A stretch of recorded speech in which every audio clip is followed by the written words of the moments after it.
Notre vraie voix du jour est un artiste. Bah si, c'est vrai, c'est un artiste. C'est une voix, un style unique. Commentateur sportif à France Télévisions. Quel bonheur de l'entendre à l'occasion des compétitions de patinage artistique, à Roland-Garros avec cet anglais si particulier. Michael Johnson, this is the emotion here is so extraordinary that it is beyond words. L'émotion est tellement extraordinaire. Il y a le sport, mais pas que. Passionné de musique classique, et oui, nous en avons déjà parlé tous les deux il y a au moins 2 saisons, voilà. C'est aussi l'homme qui a déjà vu des ovnis et qui en parle dans un livre, OVNI, Sommes-nous seuls, chez Michel Lafon, coécrit avec Ivan Kiriov, journaliste scientifique. Mon fort, c'est mon faible. Eh oui, Nelson Montfort est avec nous dans Les Vrais Voix sur Sud Radio. Bonsoir à vous tous. Bonsoir mon cher Nelson, comment ça va? Ça va très bien Christophe. Je précise que je n'ai pas vu des ovnis, j'ai vu un ovni. C'est vrai, en revanche, ovni. dans le livre, je parle de beaucoup d'ovnis et de beaucoup de témoignages. Chacun son truc en même temps, parce que Bilger, lui, il a déjà vu la Lune. Donc, c'est pour vous dire... On la voit tous les soirs, non? Voilà. Bon, soyons sérieux 2 secondes. 1983, vous voyez un phénomène étrange devant vos yeux ébahis. Racontez-nous.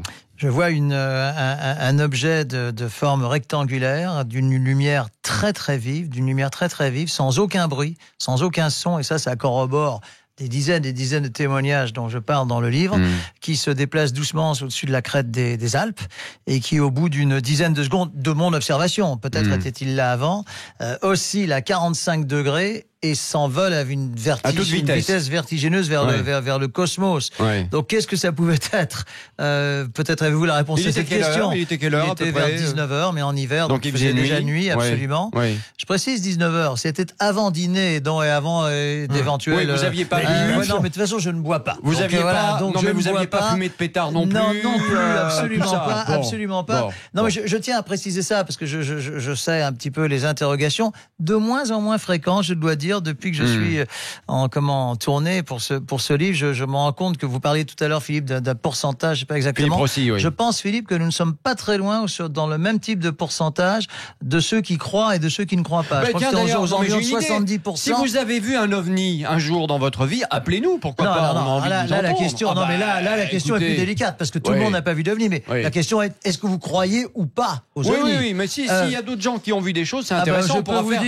On pourra faire un second tome ensemble, avec grand plaisir. Et ça va nous rapporter plein de pognon. C'est exact, parce que le livre a l'air de très bien démarrer. En plus. Non, mais ce que je veux dire, c'est que ça a provoqué quoi chez vous? Ça a provoqué une interrogation qui dure depuis 35 ans. Et qui, je pense, maintenant m'a valu la maturité, j'espère la crédibilité de sortir tout cela dans un livre à base de témoignages de pilotes de la NASA, de pilotes de chasse, qui ont vu des choses similaires, et qui surtout n'ont absolument aucun espèce d'intérêt à raconter des balivernes. Oui. J'ai aujourd'hui la conviction que nous ne sommes pas seuls dans l'univers. Encore faut-il parler de ce qu'est l'univers, de ce que sont les années-lumière qui nous séparent de l'infini, parce que l'infini, après tout, qu'est-ce que l'infini? Il y a l'infini de l'infini, et de parler d'intelligence bien supérieure à la nôtre, qui effectivement viennent nous rendre visite. Mais je mets ça entre guillemets. Depuis 1983, est-ce que vous avez observé d'autres phénomènes du même type? Non, et je pense que c'est ce qui crédibilise mon témoignage. Parce qu'évidemment, des personnes peuvent vous dire, j'en vois tous les soirs, etc. J'ajoute pour les amis qui nous écoutent, parce que j'ai eu beaucoup de questions, etc. Ne cherchez pas à en voir. De toute façon, tous les témoignages qui viennent sont des observations spontanées. Ne cherchez pas à voir, par exemple, une étoile filante, qu'est-ce que c'est, etc. Non. Je peux vous dire que l'apparition ce qu'il faut bien appeler ovni, est suffisamment forte pour que ça vous marque à vie. Juste une chose, pour qu'on comprenne bien, vous étiez dans les Alpes, donc, c'est ça? Absolument. C'était gros, comment? Écoutez, j'évalue environ, je ne sais pas, peut-être à 2-3 kilomètres. C'est difficile, parce que c'était une nuit très belle, et c'est difficile à évaluer, mais je dirais peut-être une vingtaine de mètres, mais quelque chose d'assez fort, d'assez puissant, et surtout d'extrêmement lumineux. Et vous ne pouviez pas l'écrire plus tôt, parce que depuis 1983, vous auriez pu écrire ce livre. Bon, alors déjà, finalement, en 1983, je j'étais pas encore, connu j'étais pas encore dans le journalisme, etc. Mais si vous voulez, pour moi, Christophe, ce serait beaucoup plus facile d'écrire une biographie de Raphaël Nadal que d'écrire. Bien sûr, on va en parler tout à l'heure. Justement, et on m'attendrait davantage. Justement, je voulais surprendre. Je voulais surprendre, mais je voulais surprendre avec la crédibilité qu'on a l'air maintenant de m'accorder. Est-ce que maintenant on peut dire Nelson Maison? Alors là, vous parlez d'une rencontre du troisième type, merveilleusement mise en scène par le réalisateur américain. Voilà. Téléphone maison. Moi, j'en suis resté à la rencontre du premier type, c'est-à-dire l'observation. Je ne suis pas à la rencontre du deuxième type, qui est l'objet qui se pose et qui, en général, laisse des traces qui ne sont pas anodines, et encore moins à la rencontre du troisième type, qui est de rencontrer d'éventuels habitants. Mon cher Nelson, dans cette émission, on joue. Oui. On adore ça. Alors, on va jouer ensemble. Vous avez raison. Vous adorez l'actu, ça tombe bien. On va jouer au roi de l'info. Ah bah oui.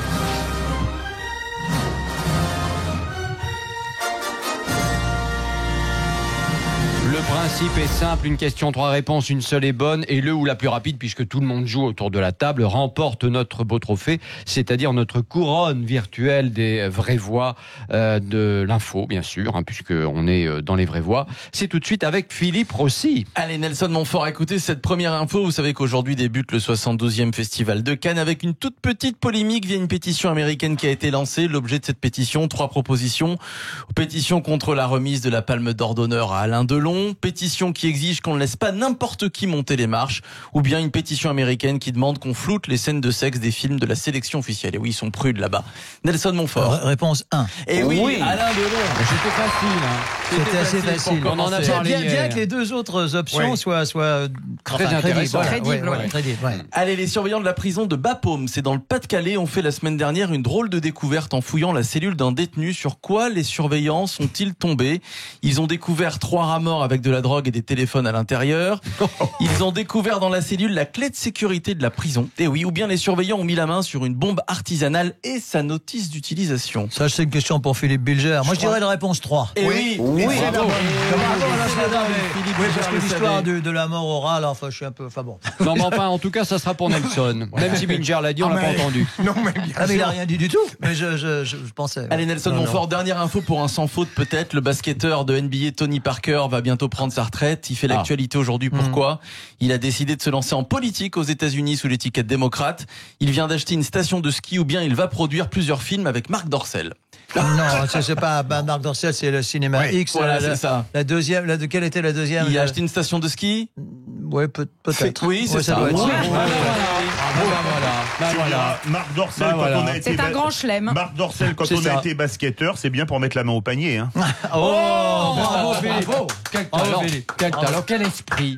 Quel esprit. Je sens que Bilger est vraiment épaté. Avec Philippe, tous les soirs, c'est la rencontre du quatrième. Nous ne sommes pas des ovnis, mais des opnis. Objets pensants non identifiés. Absolument. On l'applaudit là. Non, mais c'était facile, hein, les 3 questions. Oui, c'est vrai, que vous n'avez pas gagné. Hein. Il y a des jours où... justement, on y revient, il y a des jours et il y a des lunes. Oui. Il y a des jours où il est beaucoup plus dur.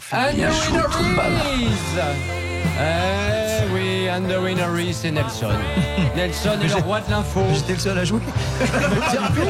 Les autres ont essayé, mais ils n'ont pas réussi. C'est gagné. Voilà. Allez, on se retrouve dans un instant dans Les Vraies Voix sur Sud Radio avec Nelson Montfort pour son livre OVNI, sommes-nous seuls, chez Michel Lafon. À tout de suite. Les Vraies Voix Sud Radio.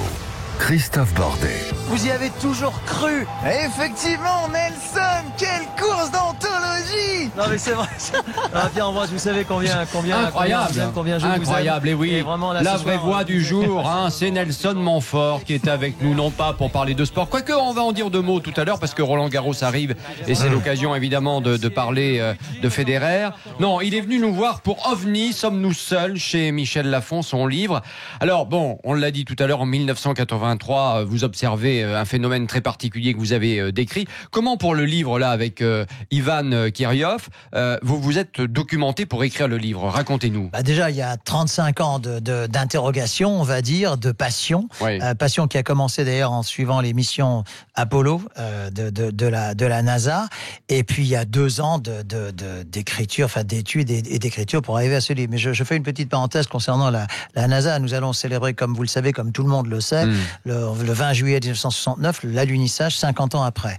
En mai 1969, soit 2 mois avant, Apollo 10 s'est lancé donc autour de la Lune. Le module lunaire a décroché du module de commande et est descendu à 10 km de la surface de la Lune. Autant dire qu'ils auraient pu, d'ailleurs, technologiquement, tout à fait se poser sur la Lune. C'est eux qui ont pris tous les risques. Les astronautes, je suis heureux de les citer, Stafford, Cernan et Young sont restés dans l'anonymat, alors que Neil Armstrong, évidemment. Bon, eh bien, quand le module de commande s'est décroché du module principal, le LEM s'est décroché du module principal, si vous avez la curiosité de regarder cette vidéo, Gene Cernan, qui était le pilote, le commandant, a vu 3 ronds sur la droite et on voit assez clairement cette image. 3 ronds reliés par par une sorte de je sais pas dire des tubes, un triangle si vous voulez. Un peu comme l'atomium à Bruxelles. Exactement. C'est une très bonne comparaison. C'est exactement, Christophe. Exactement. Qui était là au moment où le module de commande d'Apollo 10, le LEM d'Apollo 10 se décroche du module de commande. Et vous n'allez pas me dire qu'un témoignage comme celui-là de Gene Cernan et de Tom Stafford, qui sont des astronautes... Donc, tu vois cet objet... C'est un témoignage plus que crédible. En plus, il y a l'image. La NASA ne va pas prendre ce genre de risque. C'est ce type de témoignage à partir desquels nous avons écrit ce livre, qui en fait, je crois, un livre sérieux et en même temps agréable à lire. Et j'en suis vraiment très, très heureux et pour te dire assez fier. Et ce qui me fait plaisir, pour reprendre le sondage de Philippe, c'est qu'apparemment, il y a plus de 70% des gens qui ont l'air d'y croire. Donc, nous ne sommes plus des illuminés comme ça aurait peut-être été le cas dans les années 50. Et pourtant, je vais quand même passer la parole à un illuminé qui souhaite s'envoyer en l'air avec vous. C'est Philippe Bilger. Non. Nelson, vous avez déjà en partie répondu à la question, mais je voudrais la formuler de manière un peu provocatrice. Vous avez une telle réputation et notoriété, et je connais des auteurs qui tombent dans ce travers. Vous auriez pu mettre votre nom sur n'importe quelle élucubration, le livre aurait été vendu. Vous avez déjà dit à quel point vous avez cherché à échapper à ça, mais il est bon de le préciser encore davantage. Merci Philippe. Écoutez, en vous répondant, je n'avais aucune note sous les yeux. Je peux pas vous dire mieux. Moi, j'ai écrit ce livre, j'en suis extrêmement fier avec Yvan. Encore une fois, c'est une vraie passion que j'ai depuis toujours. Mais encore une fois, je ne suis pas un scientifique. Je ne suis pas un scientifique. C'est ce qui fait que je pense que le livre est agréable à lire. Et encore une fois, le premier accueil qui m'est fait a l'air extrêmement positif. Oui. Et puis après tout, je veux dire, c'est quand même bien, on en parlait un instant pendant la pub, c'est bien aussi d'ouvrir des portes vers l'imagination, voire même un peu vers la poésie. Bah oui, vous avez raison. Et là, c'est le cas dans le livre. C'est ça qui est formidable. Oui, je pose des questions, je donne certaines réponses. C'est pas scientifique, donne pas des certitudes. Voilà. Non, je ne veux pas barber tout le monde. Voilà, donc c'est un livre qui a été agréable à écrire et qui, j'espère, en général, c'est comme ça. De toute façon, Philippe est également auteur. C'est à partir du moment où le livre est agréable. Non, lui, il a un nègre, alors pardon, mais c'est pas lui qui écrit. Où le livre est agréable à écrire, il est agréable à lire. Christophe, c'est pour ça que je vends peu. Ça sera le mot de la journée. J'écris très mal. Non, mais c'est vrai. C'est pour ça que je me suis pas lancé dans la presse écrite d'ailleurs. Vous comprenez, maintenant je fais de la radio. Voilà, c'est pour ça. Il nous reste 30 secondes. Parlons de Roland Garros. Vous y serez bien évidemment. Et les adieux de Federer. Probablement, oui. Probablement. C'est sa dernière année, oui. Vous l'avez interviewé tellement de fois, Oui, ça serait d'ailleurs, vous savez, il y a presque une sorte de nivellement des valeurs derrière qui fait que Federer, bon, peut-être pas pour gagner le titre, mais je pense pour aller peut-être en demi-finale. Ce qu'à Dieu ne plaise pourrait être le cas d'un Français, mais là, je suis un peu moins optimiste. Oui, les chances des Français, cette année encore, sont faibles. Sont faibles. Ouais, sont assez faibles. Voilà. Bon. Et d'une Française? Pour être très honnête, Philippe, assez faible aussi. Je pense que vous pensez à Caroline Garcia, mais enfin, il faut être réaliste. Si vous me parlez de victoire finale, je veux dire, les chances sont très faibles. Bon, si on pouvait faire revenir Yannick Noah, s'il vous plaît, ça serait quand même pas mal. Hein. Bon, merci mon petit Nelson d'être venu nous voir. Enfin, ça nous a consolé, puisque Philippe, qui est également historien de l'assassinat du roi Henri IV par François Ravaillac, c'était le jour même en 1610. Eh oui. Ah ben voilà. Merci Nelson d'être venu nous voir. Je rappelle votre livre OVNI, sommes-nous seuls, chez Michel Lafon.